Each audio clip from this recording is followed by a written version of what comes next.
From advertising to software as a service to data.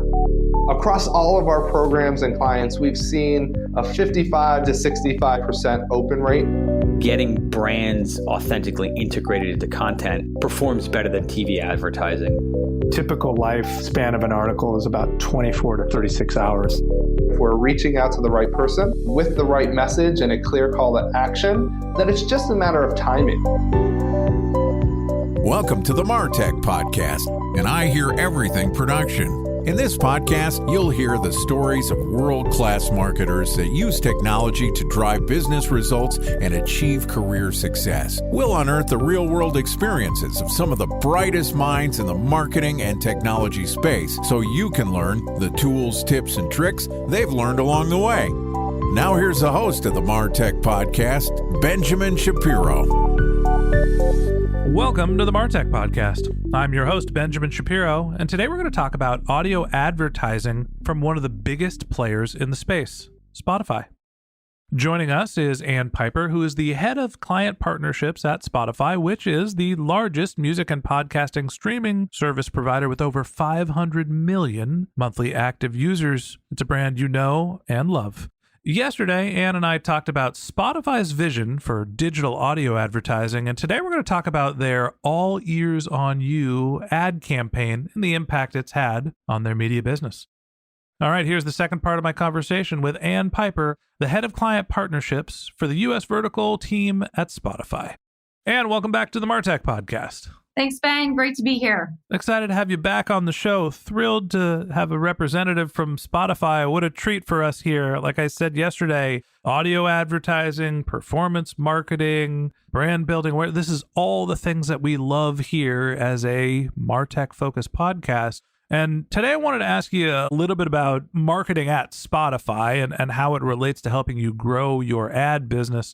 Spotify had a really successful ad campaign, so I'd just love to get your thoughts on the All Ears on You, the ad campaign, which was an award-winning ad campaign. Talk to me a little bit about advertising at Spotify and what the team has been thinking in terms of getting the word out there and promoting some of the features and services you have in your platform. So we're really proud of the All Ears on You campaign. And it really was around showing how listeners are very immersed into the Spotify experience and really how they spend their day navigating different content, whether they want to be entertained through music, inspired through a podcast, or even educated on something in terms of their mental health. And it was our first real marketing campaign to show the ad business that audio as a format can be just as powerful as, why don't your two ears get as much as your two eyes? And it was a really exciting one for us. And it won its first ever B2B Cannes Lion last summer. So we could say it is an award-winning ad campaign. And I understand that there's a separate ad team that went into creating this. And I don't want to ask you specific about the delivery of the campaign, but what I think would be interesting to hear from you is a little bit about the ad business and the motivation for starting a campaign. How does Spotify think about who their buyers are, and what are some of the challenges that led you into saying, you know what? We need to start promoting the audio ad business as opposed to spending all of our budget focusing on getting more people to use the app?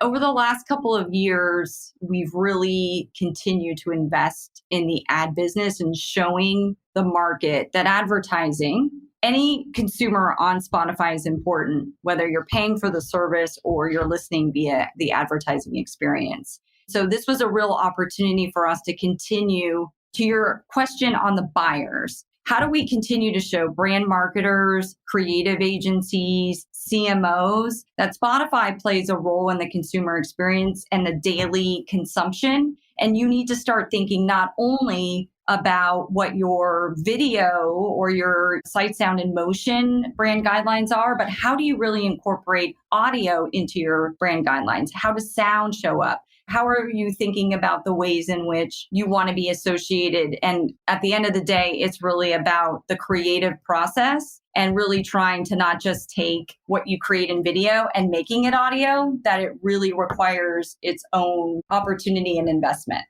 So I've been shouting from the hills, maybe standing slightly down the hill from guys like Brian Barletta and Tom Webster from Sound Profitable about the value of audio advertising, the importance of audio in marketing strategies. Self-servingly, I run a podcast. I want to sell audio advertising. Like, no shit, I think that people should buy it because it's my product and service.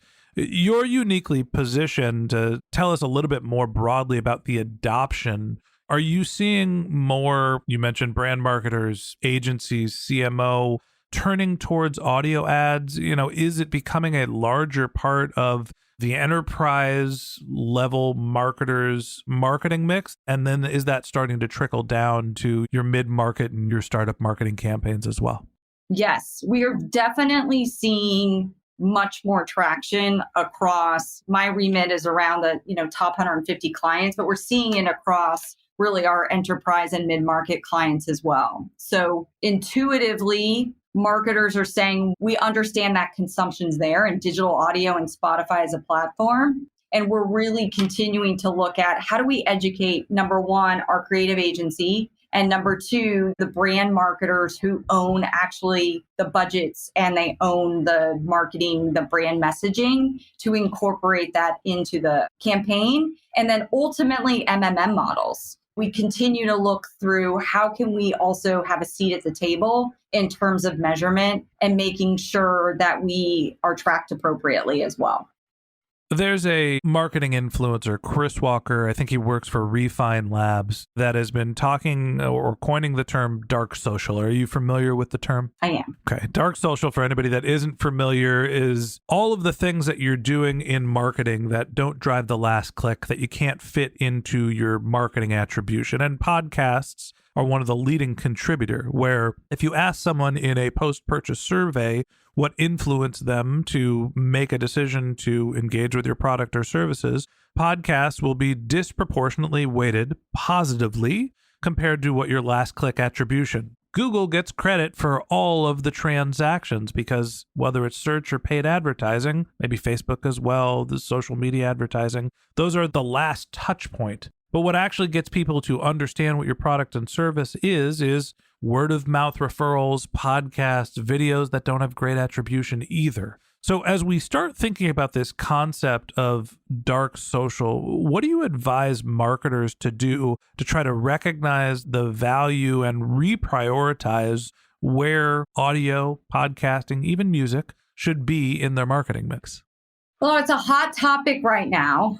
And again, I think we continue to educate brands on their audience, based on their audience strategy. How are we seeing that show up on Spotify? And then how do we continue to help them better educate on how to be buying so we are driving those tried and true measurements? And then how do we continue to educate around the adoption of podcasts? What are you seeing from the consumption? So 42% of the US population listened to a podcast last month. We're continuing to see that against all demographics. And so as that consumption's growing, so will the measurement come. So there's a lot of ways to say, we just have to continue to tell brands, like, here's what we continue to see, here's what we continue to drive. And then we have to help kind of prove like dollars need to go there, even though we're still evolving the measurement solutions and evolving the last click or the influence piece. So I was in the CTV space 10 years ago. And part of that was continuing to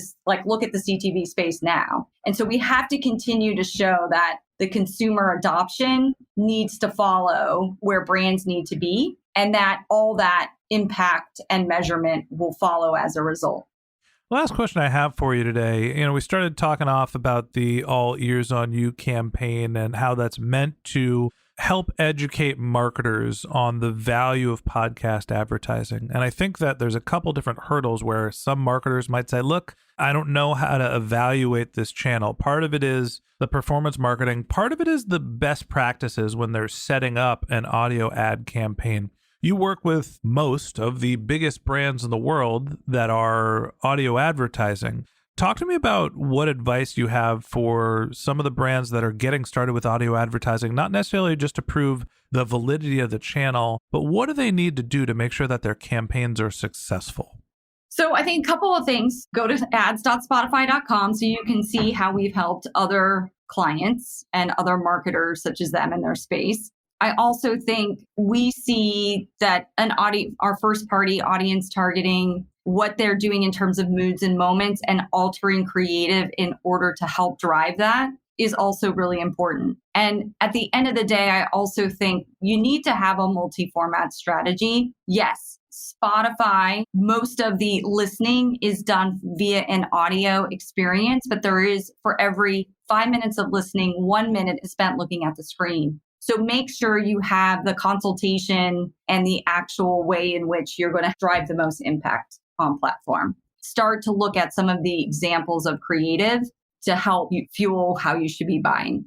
Audio's been around since, the beginning of time, and advertising is not necessarily a new medium. What's fascinating is the overlap between the two in audio advertising, how we are still relatively at the early stages. Spotify is making incredible strides forward in not only the analytics, the attribution, but also educating the market on the purpose and the use cases around audio advertising. And thank you for coming on the podcast. Thank you for helping to educate the world about audio advertising and for telling us a little bit about Spotify's approach. Thank you, Ben. Really a pleasure spending the last 2 days with you. All right. And that wraps up this episode of the MarTech Podcast. Thanks to Ann Piper, the head of client partnerships at Spotify. If you'd like to get in touch with Ann, you can find a link to her LinkedIn profile in our show notes, or you can contact her on Twitter. Her handle is Ann G. Piper. That's ANNGPIPER. Or you can visit her company's website, which is ads.spotify.com. That's ads.spotify.com. Just one more link in our show notes I'd like to tell you about. If you didn't have a chance to take notes while you were listening to this podcast, head over to martechpod.com, where we have summaries of all of our episodes and contact information for our guests. You can also subscribe to our weekly newsletter, and you could even send us your topic suggestions or your marketing questions, which we'll answer live on our show. Of course, you can always reach out on social media. Our handle is MarTechPod, MarTechPod, on LinkedIn, Twitter, Instagram, and Facebook, or you can contact me directly. My handle is Ben J. Shap, BenJShap. And if you haven't subscribed yet and you want a daily stream of marketing and technology knowledge in your podcast feed, we're going to publish an episode every day this year. So hit the subscribe button in your podcast app and we'll be back in your feed tomorrow morning. All right, that's it for today. But until next time, my advice is to just focus on keeping your customers happy.